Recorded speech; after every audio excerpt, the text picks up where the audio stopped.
Allora, a noi sembrava fondamentale questo tema nel percorso formativo che coinvolge i tre centri, abbiamo appunto Verona, Villafranca e San Michele di Verona, in cui ci sono delle figure professionali che sono comunque coinvolte e interessati al tema del cambiamento climatico, se non direttamente, indirettamente. E questo tema ci sembrava molto interessante perché attraverso questa mostra, che si occupa appunto della riduzione dei ghiacciai e che ha una valenza scientifica, ci sembrava importante perché attraverso le immagini è molto intuitiva e chiara la situazione che abbiamo del cambiamento climatico. Questa mostra prende in esame 160 anni di studi che sono stati fatti sulle Alpi tra i versanti italiani e i versanti austriaci e fa vedere in modo chiaro e anche intuitivo la differenza appunto che c'è di presenza di ghiacciaio adesso rispetto a 160 anni fa. Questo si riconduce molto bene ai percorsi formativi che stiamo facendo perché in una sede in particolare abbiamo termoidraulica che quindi propone anche energie rinnovabili per il riscaldamento e per l'isolamento delle abitazioni, quindi perfettamente in tema con quella che deve essere anche la riduzione della nostra impronta ecologica dal punto di vista dei consumi. Nelle altre sedi, in tutte e tre le altre sedi, abbiamo appunto la qualifica su autoriparatori, le auto e tutto il settore automotive è chiaramente in forte cambiamento verso le auto ibride, verso le auto elettriche, quindi sempre più con l'intento di produrre meno CO2 oltre agli altri inquinanti. Poi nella sede di Villafranca abbiamo anche una specializzazione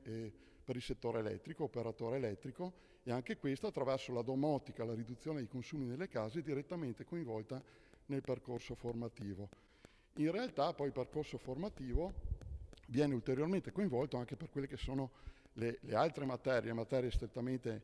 di tipo scientifico, quindi scienze, fisica, perché ci sono dei collegamenti diretti ovviamente parlando di clima e di ghiacciai, e poi come dicevo prima direttamente anche per la parte tecnologica, perché per attivare la curiosità dei ragazzi rispetto alle nuove tecnologie di risparmio energetico nei vari settori. Certo, questo coinvolge perché si parte da una visione diretta della mostra, ma questo diventa lo spunto non solo per le materie che ho citato prima, quindi anche nei laboratori e anche per la parte professionalizzante, ma anche nelle materie trasversali. Perché poi chiaramente si può ricollegare a tantissimi altri temi, a temi di attualità e soprattutto serve ai ragazzi ad aprire le menti e ad essere aperti ai cambiamenti che ci sono e a come noi possiamo incidere e ancora fare qualcosa per frenare il cambiamento climatico. Rispetto all'informazione, i ragazzi di oggi attraverso i social e i nuovi mezzi sono bombardati di informazioni e soprattutto possono accedere a milioni di informazioni attraverso il web, internet, i social. La cosa che cerchiamo di fare noi dal punto di vista educativo è quella di dare loro degli strumenti per poter scegliere le cose che veramente sono importanti per ogni argomento, le cose più importanti, partendo molto spesso, la nostra è una scuola professionalizzante, dagli aspetti pratici per poi ricavare le teorie che sottintendono questi aspetti pratici. Da questo punto di vista noi troviamo un riscontro molto positivo, nel senso che lanciato il tema,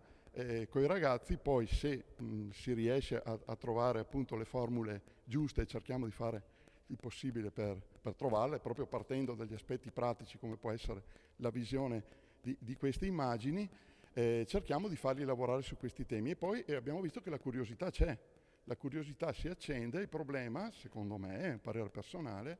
è che i ragazzi sono spesso bombardati da opinioni, informazioni, cose anche non corrette che li portano un po' a volte fuori strada o a non approfondire bene gli argomenti. E uno dei motivi per cui abbiamo fatto questa mostra è che questa mostra invece ha una valenza scientifica e anche questo serve di esempio per i ragazzi su dove cogliere le informazioni giuste, perché spesso informazioni scientifiche vengono mescolate con un sacco di false informazioni, soprattutto nel web.